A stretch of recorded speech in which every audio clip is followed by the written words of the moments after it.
테스트 1의 29번입니다. 중요한 문장 하나를 먼저 공부를 하고 어휘 문제 설명하겠습니다.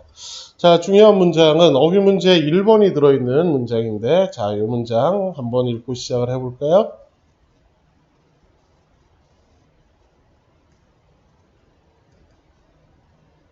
자, 이 문장입니다.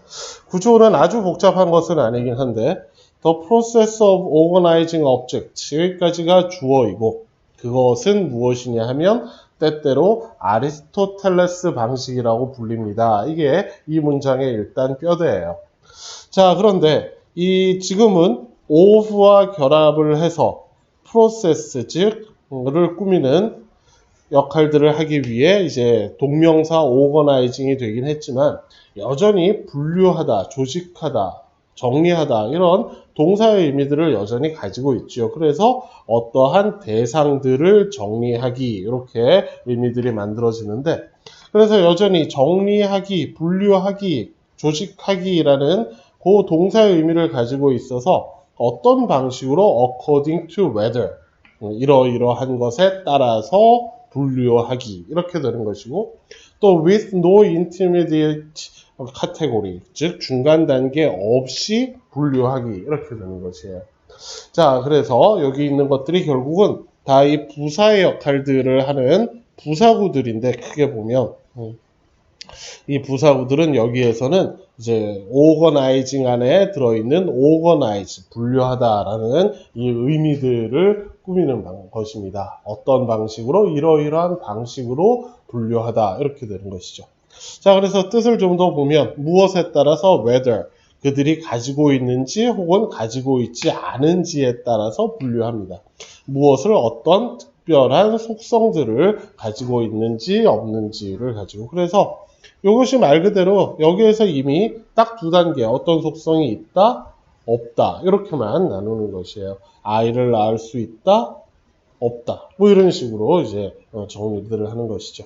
그리고 그 말을 한 번 더 풀어 쓴 것에 불과하기는 한데, no intermediate category, 그 중간 단계는 없어요.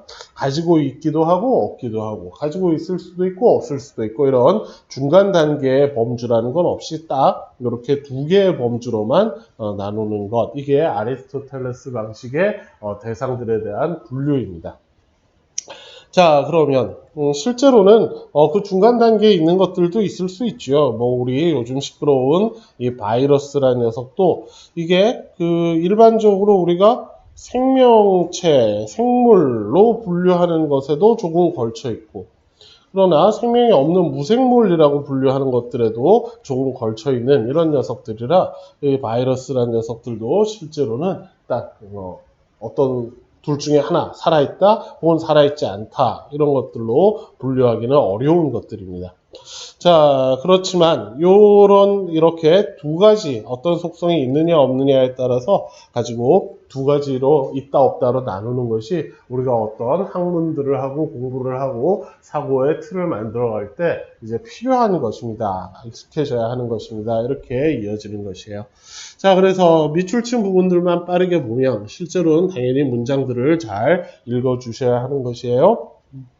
그래서 with no intermediate category, 중간 범주는 없다 인 것이고, 그래서 makes no allowance for fuzziness, fuzziness라는 것이 불분명함, 즉 있는지 없는지 불분명한 것에 대해서는 허용을 갖고 만들지 않는다, 그걸 허용하지 않는다라는 뜻입니다.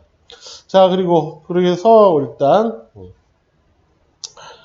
다이코토머스, 즉 여기 있는 이분법 이런 뜻인데, 있다 없다로 딱 둘로만 나누는 것들, 이것들과 일치하는 방식으로 세상들을 인식하는 법을 배워야 하는 것이고요.